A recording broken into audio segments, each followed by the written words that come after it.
आज हम पढ़ेंगे शैलो फाउंडेशन के बारे में। सबसे पहली चीज़, फाउंडेशन क्या होता है। फाउंडेशन एक स्ट्रक्चर का वो हिस्सा होता है जो ग्राउंड से स्ट्रक्चर को कनेक्ट करता है। और फाउंडेशन क्या करता है, लोड को डिस्ट्रीब्यूट करता है, वेट ऑफ द स्ट्रक्चर को ग्राउंड में। नींव होती है, फाउंडेशन क्या होती है, किसी भी स्ट्रक्चर की नींव होती है। अगर स्ट्रक्चर को हमको मजबूत बनाना है तो उसके फाउंडेशन को हमको मजबूत बनाना पड़ता है। नाउ फाउंडेशंस दो तरीके के होते हैं, एक होता है शैलो फाउंडेशन और एक होता है deep foundation. Now shallow foundation क्या होता है, जब depth of the footing less होती है विड्थ ऑफ द फुटिंग के। ये आपकी फुटिंग है, इसकी डेप्थ है डीएफ और विड्थ है बी। जब डेप्थ कम रहेगी, मीन्स छोटी डेप्थ की फाउंडेशन रहेगी, तो वो होती है शैलो फाउंडेशन। और जब डेप्थ बड़ा होता है वो होता है डीप फाउंडेशन। ना शैलो फाउंडेशन कब बनाया जाता है, जब हमारे को कम वजन का स्ट्रक्चर का वेट लेना रहता है। जब हमको एक लाइट वेट स्ट्रक्चर बनाना रहता है तब हम बनाते हैं शैलो फाउंडेशन। और जब हमारी जो नीचे की सॉइल होती है उसकी लोड बियरिंग कैपेसिटी अच्छी होती है तो हम यूज़ करते हैं शैलो फाउंडेशन। फॉर दो पर्पस के लिए हम शैलो फाउंडेशन का यूज़ करते हैं। पहला, जब हमारे को वेट जो स्ट्रक्चर का है वो कम है, और सेकेंड, जब हमारी सॉइल की बियरिंग कैपेसिटी अच्छी है तब हम शैलो फाउंडेशन को यूज़ करते हैं। Next, deep foundation. जब डेप्थ ऑफ द फुटिंग बड़ी होती है विड्थ ऑफ द फुटिंग के, तब हम डीप फाउंडेशन बनाते हैं। डीप फाउंडेशन तब बनाया जाता है जब सॉइल का जो सरफेस है वो वीक होता है, मीन्स कमज़ोर सॉइल होता है, और जब हमको लोड कैरी करना जो है स्ट्रक्चर का वो हैवी होता है, तब हम डीप फाउंडेशन बनाते हैं। डीप फाउंडेशन कब बनाया जाता है, फर्स्ट, जब हमारा जो सॉइल है वो वीक है, कमज़ोर है, और जो हमको लोड कैरी करना है ऊपर से स्ट्रक्चर का वो ज़्यादा है, तब हम डीप फाउंडेशन बनाते हैं। नाउ शैलो फाउंडेशन कितने टाइप्स के होते हैं। फर्स्ट है हमारा स्प्रेड और आइसोलेटेड फुटिंग। ये जो फुटिंग होती है, आइसोलेटेड फुटिंग जनरली यूज होती है कॉलम के नीचे। ठीक, जैसे टर्म से लिखा है आइसोलेटेड, मीन्स अलग अलग कॉलम की अलग अलग हम जब फुटिंग बनाते हैं वो होती है स्प्रेड और isolated footing. Now strip footing. Strip footing एक स्ट्रिप के फॉर्म में होती है। जब लेंथ बड़ी होती है विड्थ से तब हम स्ट्रिप फुटिंग बनाते हैं। ये वॉल को सपोर्ट करने के लिए बनाई जाती है। स्ट्रिप एज अ स्ट्रिप के फॉर्म में रहती है ये। ये यूज़ की जाती है वॉल को सपोर्ट करने के लिए। Combined footing. Combined footing use की जाती है दो या दो से ज़्यादा कॉलम को एक साथ कनेक्ट करने के लिए, जब हमारे पास स्पेस की लिमिटेशंस होती है। ये रेक्टेंगल भी हो सकती है और ट्रेपेजॉइडल भी हो सकती है।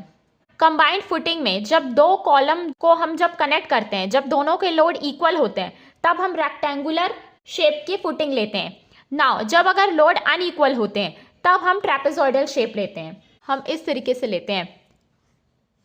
ये जब आपके पास जो लोड आएगा कॉलम का इक्वल होगा, ये Q1 और ये Q1 इक्वल है, तब आप रेक्टेंगुलर फुटिंग बनाएंगे। और जब लोड अनइक्वल है और आपके पास स्पेस लिमिटेशन है और इसको आपको इकोनॉमिकल बनाना है, तब आप क्या करेंगे, ट्रेपेजॉइडल शेप की कंबाइंड फुटिंग बनाएंगे। ये होती है ट्रेपेजॉइडल शेप की कंबाइंड फुटिंग, जब ये लोड Q1 और Q2 अलग अलग हैं। नाउ नेक्स्ट है हमारे पास स्ट्रैप फुटिंग। स्ट्रैप फुटिंग में हम क्या करते हैं, जो दो अलग अलग कॉलम रहते हैं इनकी फुटिंग को हम आपस में एक बीम के द्वारा कनेक्ट करते हैं, जो कि स्ट्रैप बीम होती है। ये होती है आपकी स्ट्रैप बीम। जनरली ये तभी बनाया जाता है जब हमको डिफरेंशियल सेटलमेंट को प्रिवेंट करना रहता है, मीन्स ये कहीं ज़्यादा ना सेटल हो जाए या ये कहीं ज़्यादा ना सेटल हो जाए, इसीलिए हम बीच में एक स्ट्रैप के फॉर्म में बीम प्रोवाइड करते हैं ताकि जो डिफरेंशियल सेटलमेंट है उसको हम प्रिवेंट कर सकें। ये होती है आपकी स्ट्रैप बीम। नाउ नेक्स्ट हमारे पास मैट और रैफ्ट फुटिंग। जब हमारे पास बहुत सारे कॉलम्स होते हैं और उनको हमको फुटिंग्स बनाना रहता है, तो हम क्या करते हैं, नीचे से एक साथ डायरेक्ट एक बेस बना देते हैं फुटिंग का, और उसके ऊपर हमको जितनी भी कॉलम्स बनानी रहती है हम बनाते हैं। ये क्यों किया जाता है, ताकि ये इकोनॉमिकल हो और एरिया भी कम यूज़ हो, इसीलिए हम सब कॉलम का एक साथ फुटिंग बना देते हैं। Now types of deep foundation. Deep foundation कितने टाइप्स के होते हैं, फर्स्ट है पाइल्स, सेकेंड है पियर्स, थर्ड है केसन्स। हमारे सिलेबस में सिर्फ और सिर्फ पाइल फाउंडेशन है, अभी हम सिर्फ पाइल फाउंडेशन ही पढ़ेंगे। नाउ हमारे पास कुछ इंपॉर्टेंट डेफिनेशंस हैं जो हमको पता होना चाहिए। ये न्यूमेरिकल्स में हमेशा काम आते हैं और कोई भी कंफ्यूजन नहीं हो, इसको अच्छे से एक बार देख लीजिए। फर्स्ट है हमारे पास ग्रॉस प्रेशर। ग्रॉस प्रेशर वो प्रेशर होता है जो टोटल प्रेशर होता है किसी भी बेस ऑफ द फुटिंग के। मीन्स अगर आपकी फुटिंग बनी हुई है, ये आपकी फुटिंग है,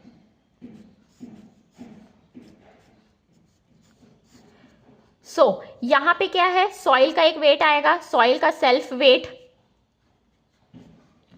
ये है weight of the footing, self weight जो फुटिंग की है यहाँ पे, ठीक, सेल्फ वेट ऑफ फुटिंग। ये सॉइल का सेल्फ वेट है, ये वाला सॉइल का है, राइट। और तीसरा वेट होता है लोड का, जो लोड आपका स्ट्रक्चर की वजह से आता है, ठीक। यहाँ पे इन तीनों का जब हम सम लेते हैं वो होता है ग्रॉस प्रेशर के। मीन्स जो टोटल प्रेशर आता है किसी भी बेस ऑफ द फुटिंग में वो होता है gross pressure. Next, net pressure intensity. Net pressure मतलब जो हमने एक्स्ट्रा लोड कितना लगाया है वो होता है नेट प्रेशर इंटेंसिटी। मीन्स यहाँ पे देखिए एक्स्ट्रा क्या क्या लगा है, एक तो फुटिंग आई है और एक जो लोड का स्ट्रक्चर है। मीन्स जो सॉइल है, सॉइल तो पहले से ही है, इसको जब हम माइनस करते हैं तो आता है हमारे पास net pressure intensity. Means soil के वेट को हमको माइनस करना है। नेट प्रेशर इंटेंसिटी होती है gross pressure intensity minus of gamma into DF. Gamma जो है वो यूनिट वेट है सॉइल का और डीएफ जो है वो डेप्थ ऑफ द फुटिंग है। मीन्स हमने जो सॉइल का जो वेट है उसको हटा दिया है, जो हमने एक्स्ट्रा लोड लगाया है वही होता है हमारा नेट प्रेशर इंटेंसिटी। जो पहले से प्रेजेंट है उसको हम नहीं कंसिडर करते हैं नेट प्रेशर इंटेंसिटी में। मीन्स जो एक्स्ट्रा लोड हमने लगाया है वो होता है नेट प्रेशर इंटेंसिटी। नेक्स्ट है हमारे पास अल्टीमेट बियरिंग कैपेसिटी, इसको हम QU लिखते हैं।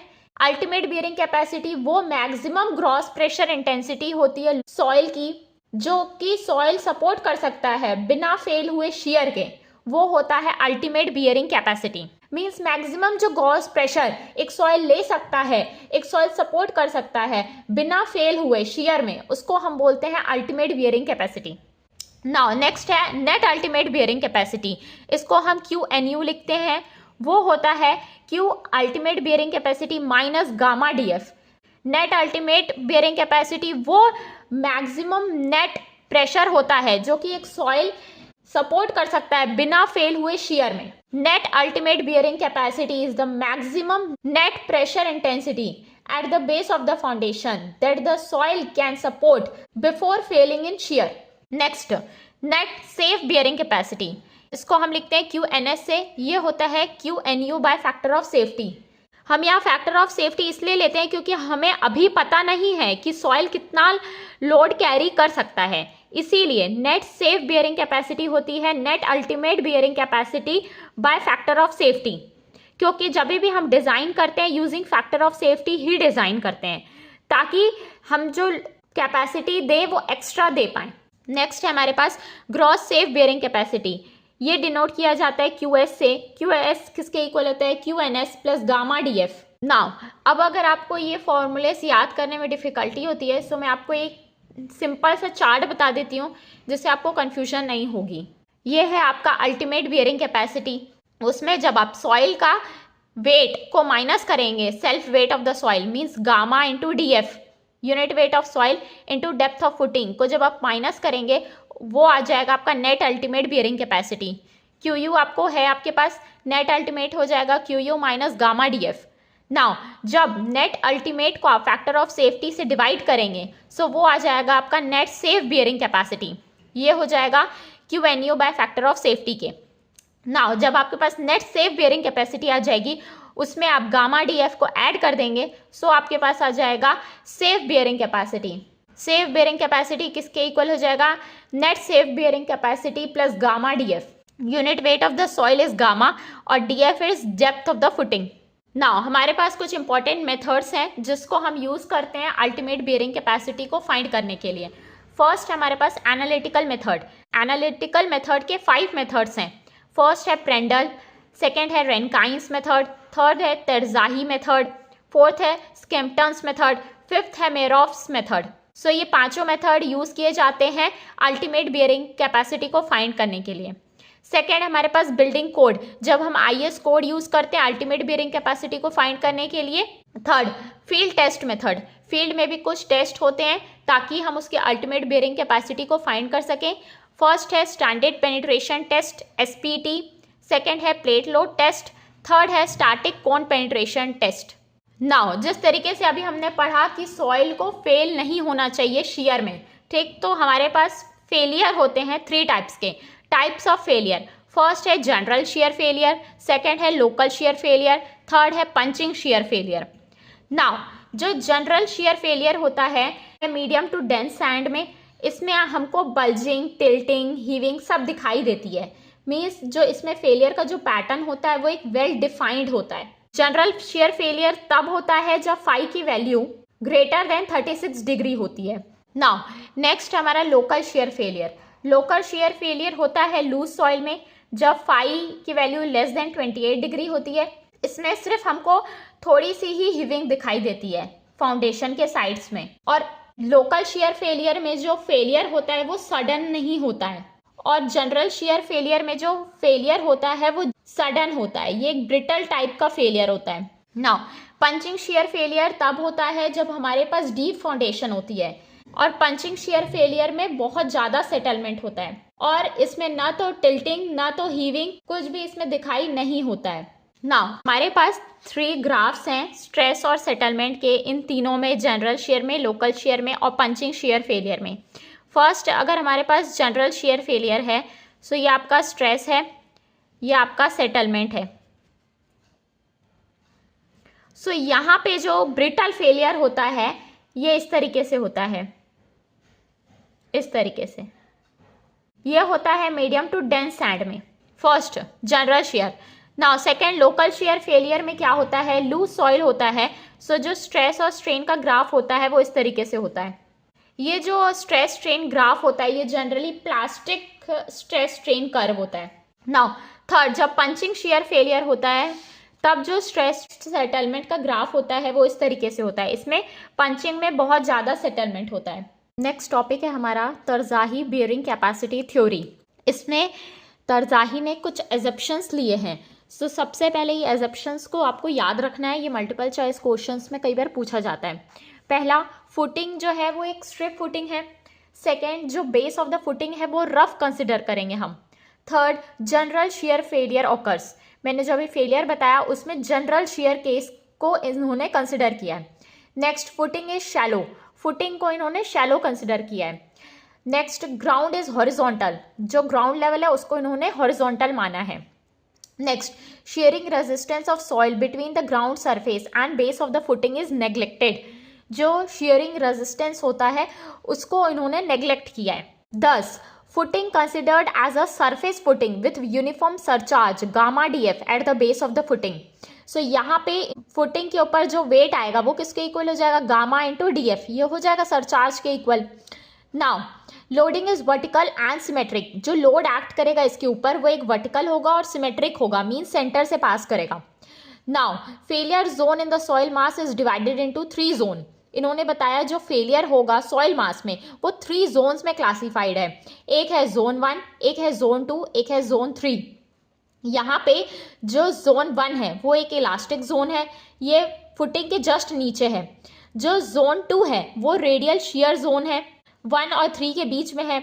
और जो जोन 3 है उसको उन्होंने बोला है रेनकाइंस पैसिव जोन। नाउ तरजाही ने अजप्शंस लेने के बाद एक इक्वेशन दी, वो क्या है, Terzaghi equation for ultimate bearing capacity. इन्होंने अल्टीमेट बियरिंग कैपेसिटी की एक इक्वेशन दी जो कि फर्स्टली स्ट्रिप फुटिंग के लिए थी। QU equals to CNC plus gamma D NQ plus 0.5 gamma BN gamma, जहाँ पे QU जो है वो अल्टीमेट बियरिंग कैपेसिटी है स्ट्रिप फुटिंग की, और CNC जो है वो इफेक्ट है कोहेशन का, गामा D NQ इफेक्ट है ओवरबर्डन का, जो ऊपर से जो प्रेशर एक्ट करेगा, बी गामा एन गामा जो है वो इफेक्ट है सॉइल का शियरिंग जोन में।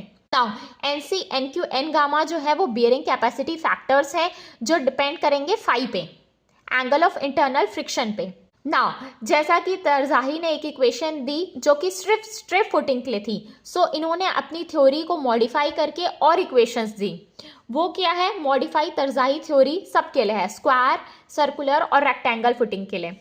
फर्स्टली स्क्वायर फुटिंग का फॉर्मूला क्या होता है अल्टीमेट बियरिंग कैपेसिटी के लिए, QU equals to 1.3 CNC plus gamma DNQ plus 0.4 gamma BN gamma. Second, for circular footing, अगर फुटिंग सर्कुलर है सो उसकी अल्टीमेट बेयरिंग कैपेसिटी क्यू हो जाएगी 1.3 CNC plus gamma DNQ plus 0.3 gamma BN gamma. Next, for rectangular footing, अगर footing आपकी rectangular है so ultimate bearing capacity Q equals to 1 plus 0.3 B/L into CNC plus gamma DNQ plus 0.5 into bracket 1 minus 0.2 B/L into gamma BN gamma. Now इसको आप check कर सकते हैं, B और L equal हो जाएगा तो वो स्क्वायर फुटिंग हो जाएगी। सो ये फॉर्मूला यहाँ से सेम ये हो जाएगा, 1 प्लस 0.3 हो जाएगा 1.3, ये तो सेम है। और यहाँ पे देखिए B/L इक्वल हो गया तो ये हो गया 0.8, 0.8 इंटू 0.5 ये हो गया 0.4 गामा BN गामा। नाउ तरजाही ने जो इक्वेशंस दी ये इन्होंने अजम्पशन लिया था कि जनरल शेयर फेलियर हो रहा है। सो अगर लोकल शेयर फेलियर होगा सो कुछ हमको मॉडिफिकेशंस करने पड़ेंगे। वो क्या है? पहला तो हम कोहेशन में करेंगे जो कि Cm equals to 2/3 of C और tan phi m equals to 2/3 into tan phi, जहाँ पे Cm जो है वो मॉडिफाइड कोहेशन है और phi m जो है वो modified angle of internal friction है। सो आप ये मॉडिफाइड वैल्यू को फाइंड करेंगे, देन उसके बाद इसको पुट करेंगे अगर लोकल शेयर फेलियर क्वेश्चन में गिवन है। सो इसको आपको मॉडिफाई करके वैल्यू फाइंड करनी पड़ेगी। नेक्स्ट, फॉर क्लेई सॉइल, अगर क्लेई सॉइल है तो हमको पता है phi 0 होता है। सो ये जो पैरामीटर्स हैं आपके n phi किसके इक्वल हो जाएगा 1 के, और nq किसके इक्वल हो जाएगा 1 के, n गामा किसके इक्वल हो जाएगा 0 के, और nc हो जाएगा 5.7 के इक्वल। सो जो अल्टीमेट बियरिंग कैपेसिटी है वो किसके इक्वल हो जाएगी 5.7 into C plus gamma DF। n gamma तो 0 है सो वो वाला टर्म 0 हो जाएगा आपका। Now net ultimate bearing capacity किसके इक्वल हो जाएगी ultimate bearing capacity minus gamma DF। सो जब इस टर्म से आप गामा DF माइनस करेंगे सो ये हो जाएगा 5.7 इंटू C। नाउ ये मल्टीपल चॉइस क्वेश्चन में इस तरीके से पूछा जाता है कि अगर क्लेई सॉइल है तो अल्टीमेट बियरिंग कैपेसिटी किस पे डिपेंड करेगी, वो डेप्थ ऑफ द फुटिंग पे डिपेंड करेगी। और जो नेट अल्टीमेट बियरिंग कैपेसिटी है वो ना तो डेप्थ ऑफ फुटिंग में डिपेंड करेगी ना तो विड्थ ऑफ फुटिंग में डिपेंड करेगी अगर सॉइल कोहेसिव है ना। ये थ्योरी तरजाही ने दी है। प्रेंडल में क्या किया उन्होंने, इसमें उन्होंने 5.7 की जगह 5.14 लिया, बाकी सब सेम रहेगा प्रेंडल थ्योरी में। और प्रेंडल थ्योरी में बेस ऑफ द फुटिंग को उन्होंने स्मूथ माना है। प्रेंडल थ्योरी में उन्होंने बेस ऑफ द फुटिंग को स्मूथ माना है और उन्होंने नेट अल्टीमेट बियरिंग कैपेसिटी का जो फॉर्मूला है उनके अकॉर्डिंग वो है 5.14 इंटू C प्रेंडल थ्योरी में, और अल्टीमेट बियरिंग कैपेसिटी है 5.14 into C plus gamma DF के इक्वल। ये है आपका प्रेंडल थ्योरी के लिए। नाउ अभी तक हमने जो केसेस स्टडी किए उसमें वाटर टेबल नहीं था। नाउ तरजाही ने मॉडिफिकेशन दिया अपनी इक्वेशन का for the location of water table. अगर वाटर टेबल का प्रेजेंस है सो ये इक्वेशन मॉडिफाइड हो जाएंगी। सो फर्स्टली देखो यहाँ पे हमारे पास फुटिंग है स्ट्रिप फुटिंग, उसकी विड्थ B है, depth of the footing DF है, यहाँ पे आपका लोड एक्ट कर रहा है P। नाउ वाटर टेबल कहाँ कहाँ हो सकती है, 3 केस होंगे यहाँ पे। जो डेप्थ ऑफ द फुटिंग के नीचे आएगा up to width of the footing के इक्वल, वो डेप्थ होती है जोन ऑफ इन्फ्लुएंस की, यहाँ पे वाटर टेबल का इफेक्ट होता है। इसके नीचे वाटर टेबल का कोई इफेक्ट नहीं होता है। सो हमारे पास 3 केस बन गए, एक केस 1, एक केस 2, एक केस 3। जब वाटर टेबल इस डेप्थ के नीचे है, मतलब depth of the footing plus width of the footing के नीचे जब डेप्थ है, सो जो अल्टीमेट बियरिंग कैपेसिटी है उसमें कोई भी इफेक्ट नहीं आएगा वाटर टेबल का। वो किसके इक्वल हो जाएगी ultimate bearing capacity Q equals to CNC plus gamma DNQ plus 0.5 gamma BN gamma. ना जब वाटर टेबल हमारी यहाँ पे रहेगी, मीन्स इस जोन में रहेगी, डेप्थ ऑफ द फुटिंग के नीचे और depth plus width of the footing के बीच में, मीन्स ये जोन में जब वाटर टेबल रहेगा सो अल्टीमेट बियरिंग कैपेसिटी हो जाएगी Q equals to C-NC plus gamma DNQ plus 0.5 gamma dash BN gamma. यहाँ पे आपको एक करेक्शन करना पड़ेगा जो कि यूनिट वेट के लिए रहेगा और सेकेंड जोन के लिए। देखिए यहाँ पे मान लेते हैं वाटर टेबल आपका यहाँ पे है, सो यहाँ पे यूनिट वेट गामा 1 है, यहाँ पे गामा 2 है। सो यहाँ पे जैसे कि वाटर टेबल है सो हम इसको इफेक्टिव लेंगे गामा 2 डैश, ना ये जो वाटर टेबल है जेड वाई डेप्थ पे है। सो जब हमको यूनिट वेट इसकी एवरेज लेनी होगी वो किसके इक्वल हो जाएगी, गामा इन सेकेंड जोन, ये हो जाएगा gamma 1 into Z gamma plus gamma 2 into B minus Z gamma by total width. ये हो जाएगा आपकी यूनिट वेट एवरेज। एवरेज ऐसे ही लेते हैं हम। नाउ अब अगर हमको इफेक्टिव लेनी है सो हम क्या करेंगे, effective unit weight equals to gamma 1 into Z Y plus gamma 2 dash B minus Z gamma by width. So यहाँ पे जो आपकी वैल्यू आएगी उसको आपको यहाँ पे पुट करना पड़ेगा, क्योंकि यहाँ पे वाटर टेबल है सो इसके इफेक्ट को आपको यहाँ पे कंसिडर करना पड़ेगा अगर जोन 2 में पानी है। सो जब भी जोन 2 में पानी रहेगा सो आपका यही टर्म सिर्फ इफेक्ट होगा और इन टर्म्स में जो इफेक्ट होगा वो नेग्लिजिबल होगा। सी डैश और सी सेम रहेंगे, यहाँ पे इफेक्ट नेग्लिजिबल है। नेक्स्ट थर्ड केस, जब वाटर टेबल आपका इस जोन पे है, means depth of the footing के जोन में जब वाटर टेबल है तब क्या होगा, ultimate bearing capacity Q U equals to C dash N C plus gamma dash D F N Q plus 0.5 gamma dash B N gamma. यहाँ पे जब हम यूनिट वेट फर्स्ट जोन का लेंगे, इफेक्टिव लेंगे, और जोन 2 का तो इफेक्टिव रहेगा ही क्योंकि ये जोन तो पूरा एज इट इज आएगा ही आएगा। नाउ क्योंकि वाटर टेबल यहाँ पे है, now unit weight second zone का इफेक्टिव हमने फाइंड कर लिया। अब यूनिट वेट फर्स्ट जोन का हमको फाइंड करना पड़ेगा। सो इफेक्टिव भी फाइंड करेंगे हम, टोटल भी फाइंड करेंगे। सो ये जो है आपका यूनिट वेट मान लेते हैं ये गामा 3 है, ये गामा 4 है। वाटर टेबल यहाँ है तो ये इफेक्टिव हो जाएगा gamma 4 dash. Now water table है जो जेड क्यू डेप्थ पे है। सो यहाँ पे जब हम इसका एवरेज निकालेंगे गामा 1 किसके इक्वल हो जाएगा, y3 into Z Q plus y4 into D F minus Z Q. ये आपका टोटल डेप्थ डी एफ है minus Z Q by depth of the footing D F. ये हो गया आपका total unit weight in zone 1 में। Now effective unit weight zone 1 की किसके इक्वल हो जाएगी, gamma 3 into Z Q plus gamma 4 dash, effective लेना है हमको, ये हो जाएगा D F minus Z Q by depth of the footing D F. Now यहाँ से जो वैल्यू आएगी उसको आपको यहाँ पुट करना पड़ेगा, तब वाटर टेबल का इफेक्ट को कंसिडर किया जाएगा। क्योंकि यहाँ पे वाटर टेबल है सो इसके इफेक्ट को भी यहाँ पे कंसिडर किया जाएगा for finding the ultimate bearing capacity. So जब भी वाटर टेबल जोन 1 में मीन्स इधर रहेगा सो आपके तीनों पैरामीटर्स इफेक्ट होंगे। फर्स्ट पैरामीटर का इफेक्ट नेग्लिजिबल है और इसमें जो इफेक्ट है वो थोड़ा रहेगा। सो इसमें आप करेक्शन फैक्टर अप्लाई करेंगे क्योंकि वाटर टेबल का प्रेजेंस है। सो इस तरीके से अल्टीमेट बियरिंग कैपेसिटी आपकी आ जाएगी। नेक्स्ट थ्योरी है स्केम्पटन्स थ्योरी। स्केम्पटन्स थ्योरी जो दी गई है वो सिर्फ और सिर्फ कोहेसिव सॉइल के लिए दी गई है और इस थ्योरी में नेट अल्टीमेट बियरिंग कैपेसिटी को डिटरमाइन किया गया है Q N U equals to C into N C, जहाँ पे एन सी जो है वो स्केम्पटन्स पैरामीटर है जो डिपेंड करेगा depth of the footing by width of the footing के रेशियो में। अगर depth of the footing by width of the footing equals to 0 है, मीन्स क्या हो गया, जो फुटिंग है वो ग्राउंड लेवल में है।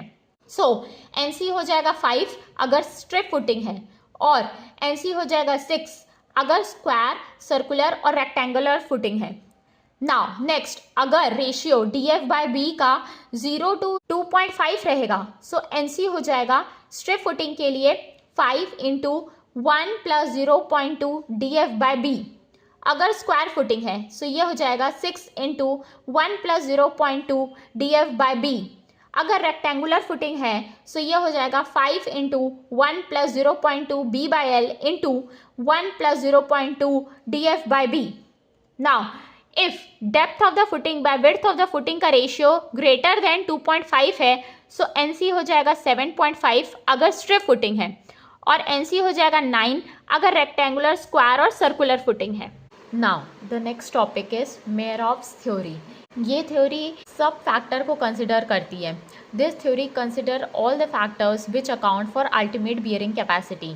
जो भी अल्टीमेट बियरिंग कैपेसिटी को फैक्टर्स अफेक्ट करते हैं ये थ्योरी सबको कंसिडर करती है।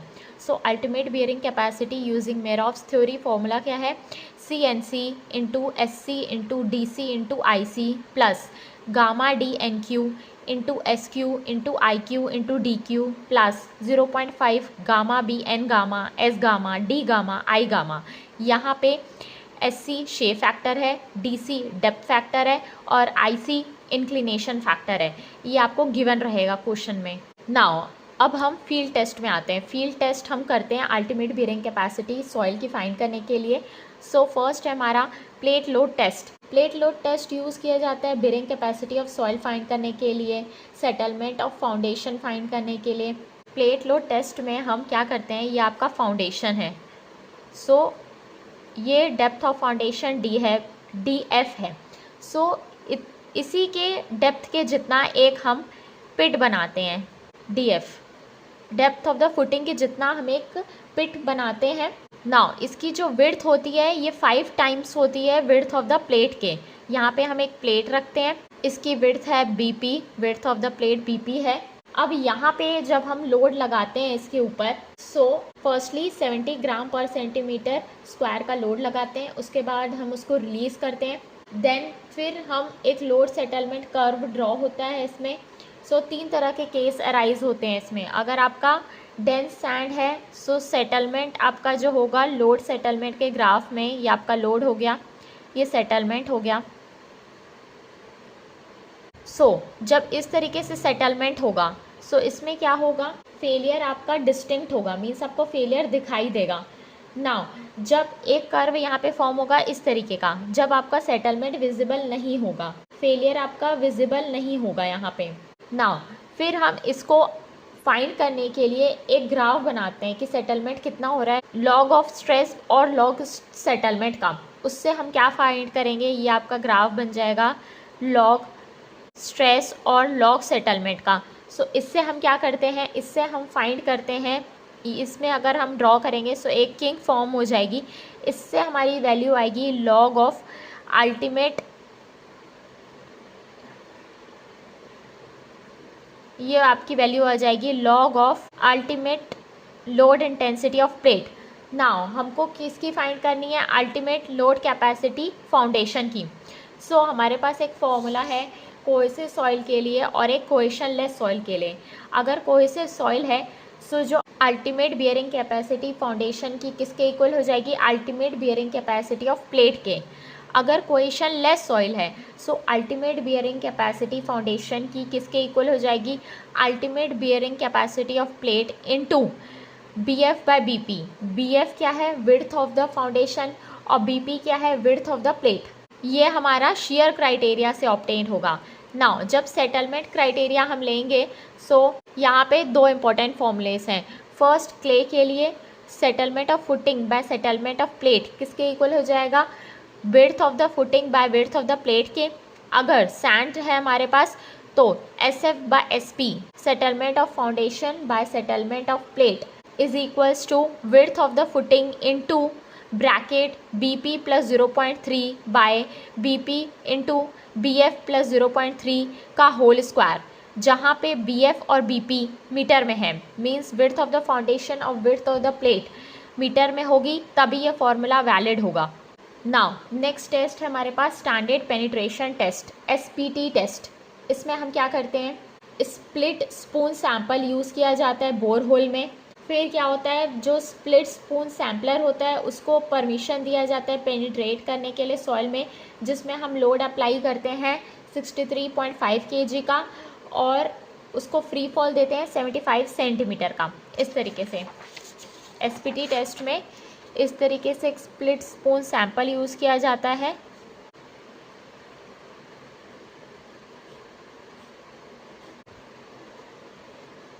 इसका जो वेट होता है ये होता है 63.5 kg का, इसको फ्री फॉल दिया जाता है 75 सेंटीमीटर का।